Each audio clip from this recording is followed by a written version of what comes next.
Nigeria President Bola Ahmed Tinubu has said that poor people can now hold their local leaders accountable following the Supreme Court judgment on Thursday that prohibited state governments from dissolving democratically elected local government area councils and control the council's funds and allocations. President Tinubu, in a press statement signed and made available few hours ago by the presidential spokesperson, Ajuri Ngelale, said the clog in the wheel of progress for Nigeria advancement over the years has been effective local government administration, stating, the grassroots governance is nearly absent in Nigeria. The statement reads in quote, President Bola Tinubu welcomes the decision of the Supreme Court of Nigeria affirming the spirit, intent, and purpose of the Constitution of the Federal Republic of Nigeria on the statutory rights of local governments.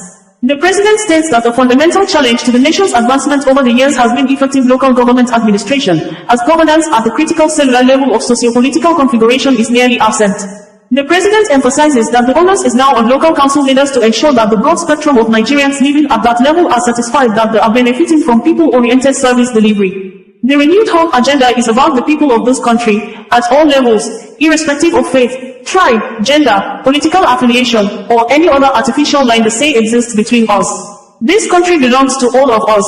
By virtue of this judgment, our people, especially the poor, will be able to hold their local leaders to account for their actions and inactions. What is sent to local government accounts will be known, and services must now be provided without excuses. My administration instituted this suit because of our unwavering belief that our people must have relief, and Nigeria's Supreme Court of Justice has ruled that state governments have no power or authority to dissolve democratically elected local government area councils or set up caretaker committee in line with the spirit, purpose and intent of the 1999 Nigeria Constitution. The Supreme Court on Thursday also ruled that it is unconstitutional for state governments to control the funds or allocations of local government area councils, stating that federal allocations should be paid directly into local government area councils' accounts, putting an end to echelon practice of councils' allocations received through state governments.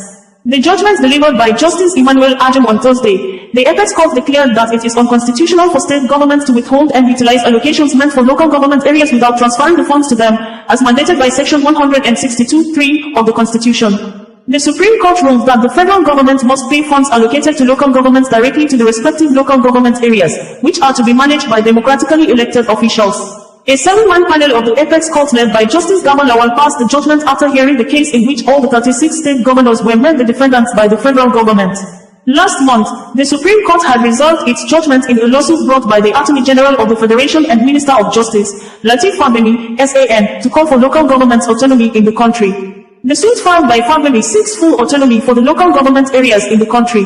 The government asked the Apex Court to ban state governors from arbitrarily dissolving democratically elected local government councils. The Nigerian government also asked the Apex Court to stop the governors from maintaining joint accounts with local governments, describing it as unlawful and in violation of millions of residents in some parts of United States of America, USA may be experiencing difficulties due to outrage of electricity when Hurricane Beryl slamming as Category 1 hit Southeast Texas and Louisiana, knocking out power for nearly 3 million people and killing 8 persons on Monday. It was gathered that the Hurricane Beryl made landfall in the U.S. near the city of Houston, killing people and knocking out power to millions.